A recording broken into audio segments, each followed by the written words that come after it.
Donc, Monsieur Faisal, quels sont les enjeux économiques de ce projet? C'est une excellente question à laquelle je ne pourrais pas répondre entièrement, sûrement, comme très peu de gens pourront le faire. Nous commencerons par les enjeux d'un point de vue agricole, on va dire. Comme nous l'avons dit précédemment, quand on parlait d'investissement du Maroc dans le développement durable, nous avions dit que le Maroc, l'économie marocaine repose essentiellement sur l'agriculture, à 40% environ. La population, je vais vous donner quelques chiffres pour mettre pour clarifier un peu tout ça. La population rurale marocaine est de 49% de sa population totale, c'est-à-dire 18 millions. Et 40% de la population active marocaine travaille dans le secteur agricole, qui représente 15% du PIB, c'est-à-dire environ 74 milliards de dollars, et représente donc une énorme partie de l'économie marocaine. Ce secteur est très fortement menacé par le réchauffement climatique, ce qui fait que ces dernières années, lorsqu'on a observé une montée de chaleur, on va dire, de la température, plutôt une hausse de la température, nous avons remarqué une baisse économique dans le secteur agricole qui était de 3,5%, si je me souviens bien, entre 2014 et 2015. Afin de remédier à cette baisse considérable, le Maroc a décidé, comme nous l'avons traité dans le TPE, de s'investir dans des énergies renouvelables.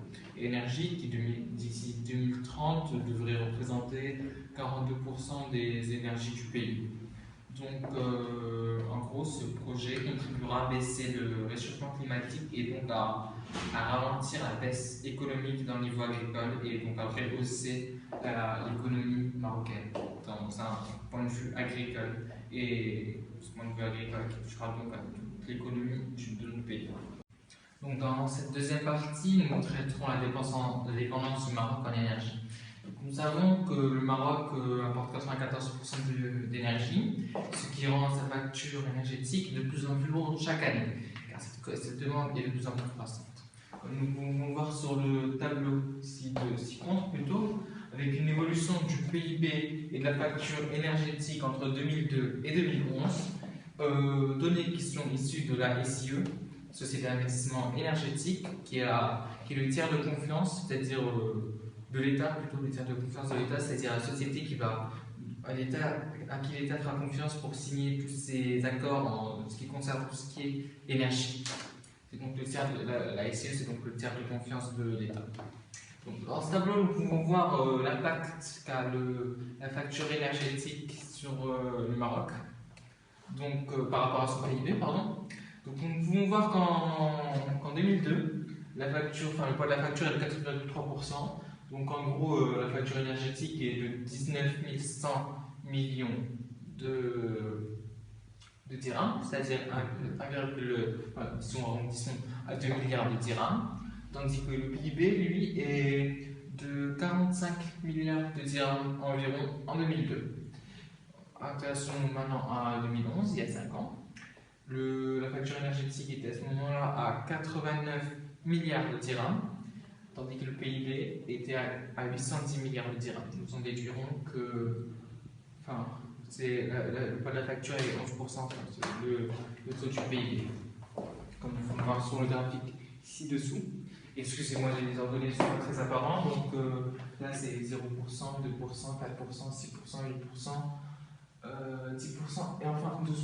Nous verrons qu'en 2011, elle atteint les 11% environ et qu'elle continue à croître, la croissance qu'elle commençait en 2009, n'est-ce pas? Voilà. Comme on peut le voir sur le graphique ci-contre, qui est un graphique représentant l'évolution de la facture énergétique brute entre 2002 et 2012, on peut voir que le pétrole brut et les produits pétroliers occupent la majorité des dépenses en énergie, suivi du charbon, des gaz naturels et de l'électricité. Donc, La part comme on l'a dit précédemment, cette part est trop élevée. C'est pour ça que le Maroc lutte de plus en plus contre cette dépendance énergétique, notamment l'aide des projets solaires ou éoliens et hydrauliques. Cette lutte contre cette dépendance à l'aide d'énergies renouvelables fera augmenter l'économie du pays car un certain